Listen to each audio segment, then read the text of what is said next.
Sanchez fouled me just before I tackled the Arsenal player I've never heard of. Mr. Keane, did you hear that? He verbally assaulted me with his lies. I'm in pain. Oh, so much pain. Oh. It was the most disgusting thing I've seen since that time Mourinho called me a voyeur. I wasn't wrong either. I know that because I use these binoculars to watch you from outside your house every night. Why am I even here? I wish I was still in Syria, where all we had to worry about was racism and match fixing. I'll tell you why you're all here. I've had enough of this ridiculous diving around and getting red cards for nothing. So we're going to decide who is the hardest once and for all. Dim the lights and bring out the referee. Which motherfucker's fighting which other motherfucker then? I don't understand this. I didn't even do mine on purpose, and it was last week. Keep your mouth shut, Manny. This format's struggling for viewers, so we have to try something a bit different. Fight! I fancy a piece of this.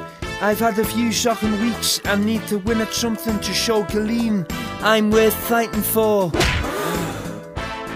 What a surprise! That fat English f***er can still only take one punch!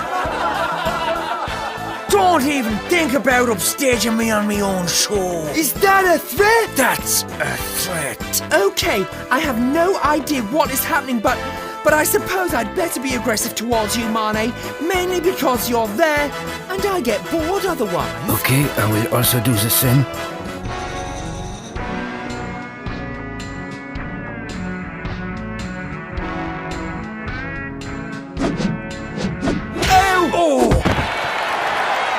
The winner is both of you. Anyone who knocks out these Irish imbeciles deserves all the rewards.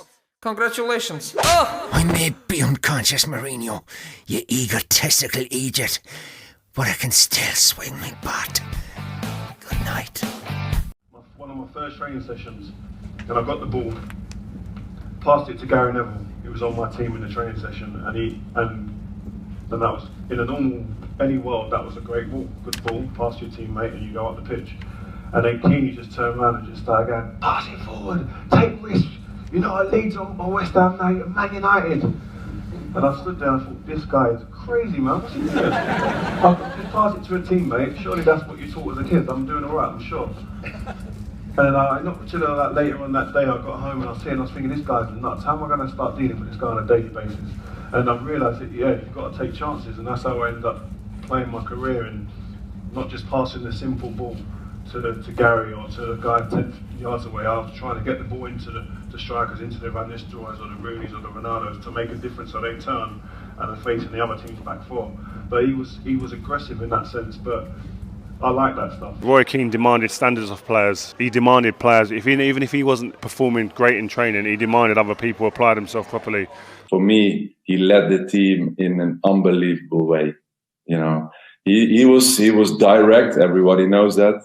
And in the beginning, I had to get used to that directness. It was like I had this hairband, you know, and for 3 months, every day he was talking about that hairband. Get that thing out of from your head. What the F are you doing with that thing? And you're in the Premier League now, and that, you know. But that was a banter in the dressing room. But he kept you on your toes, you know. But what's the story? I remember that the way he prepared for a game, I was sort of, you know, shocked with that. He was just reading the program.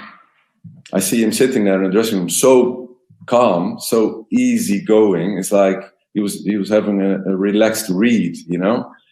Puts on his Diadora boots with this big round studs for you. Remember the studs he would play with? The big round ones. So, like rugby boots. Yeah. Oh. He has this shin pad, so small, no ankle protection, no strapping around his ankles, nothing. He puts on them boots, little shin pads on, jogs a few times around in a warm-up. The referee blows the whistle, and there's an animal on the pitch. I don't know how. How does that happen? It was like the calm calm. That's why, Rude. That's why I used to say to all my mates, "There's something wrong with him. There's something not quite right there with him." Because he used to be like, it was like everyone else you could see getting himself ready, getting himself into the mode. Here we go. Him, it was just like a switch. It's like It's that. the same with the. It was the same with the Vieira thing in the tunnel. In the change room, he was calm, quiet. Remember, Rude? And then he got in the tunnel, and just this animal came out like, wow. And he'd heard something, it triggered him, and that was it, gone. And you just think, you was cool a minute ago, man. What's going on?